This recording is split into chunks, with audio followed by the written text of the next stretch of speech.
Ada seorang wanita yang menikah dengan seorang pria. Mereka bersama-sama memiliki 10 orang anak. Namun saat anak-anak sudah besar, sang suami meninggalkan wanita itu dan menceraikannya. Sejak saat itu, wanita itu menangis setiap hari. Air matanya mengalir ke setiap sudut rumah. Anak-anak bahkan tidak memiliki pakaian untuk dipakai. Mereka tidak bisa menyatukan cukup kain untuk membuat satu pakaian utuh. Akhirnya mereka terpaksa memakai tong kayu sebagai pakaian. Ikan-ikan di tangki pun sudah dimasak dan dimakan. Kini yang tersisa hanyalah tulang-tulang yang mengapung. Sang suami juga meninggalkan utang sebesar gunung. Setiap hari para penagih utang datang ke pintu rumah dan berteriak-teriak. Bahkan serigala liar dan burung nasar pun berdiri di atap rumah menatap mereka. Saat waktu makan tiba, wanita itu mengeluarkan kacang merah terakhir dari rumah dan merendamnya dalam air agar rasa lapar bisa sedikit berkurang. Tiba-tiba anak laki-laki tertuanya datang berlari dan mengatakan bahwa dalam mimpinya ia melihat seorang dewa abadi yang mengatakan bahwa ini bukan kacang merah biasa. Jika ditanam di tanah akan tumbuh sulur yang mencapai kota di langit. Di sana terdapat banyak harta. Wanita itu langsung memberikan kacang merah itu kepada putranya. Ia pun menanamnya di ladang. Dalam sekejap, tanaman itu menembus bumi dan menjulang tinggi ke langit. Anak laki-laki itu mengucapkan selamat tinggal kepada ibunya dan memanjat sulur tersebut. Sesampainya di atas, ia melihat seorang raksasa datang ke arahnya. Ia bersembunyi di balik awan dan raksasa menekan sebuah tombol yang membuat hujan deras turun.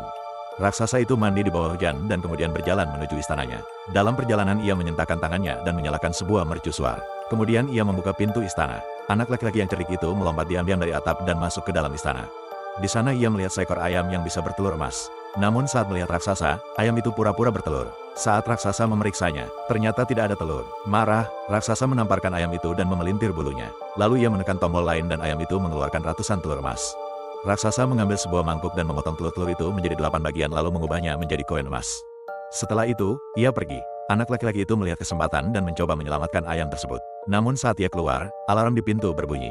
Raksasa melihat bahwa anak laki-laki itu mencuri harta dan mulai mengejarnya. Satu langkah raksasa saja sudah bisa menginjaknya. Di saat terakhir raksasa berhasil menangkapnya. Namun ayam itu memberanikan diri dan mengambil palu lalu memukul kepala raksasa. Anak itu pun berhasil melarikan diri. Raksasa menghancurkan pintu istana dan mengejar mereka.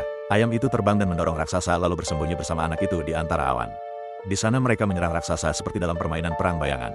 Begitu perhatian raksasa teralihkan, anak itu meluncur ke bawah bersama ayam melalui sulur tersebut. Namun raksasa pun ikut turun mengejar mereka. Begitu sampai di tanah, anak itu mengambil sebuah tombak dan menusuk raksasa. Lalu ia mengambil kapak dan memotong sulur tersebut. Saat raksasa jatuh ke tanah, ia langsung tewas karena benturan. Anak itu menyelamatkan ayam dan membawanya pulang. Sejak itu, ayam itu bertelur emas setiap hari.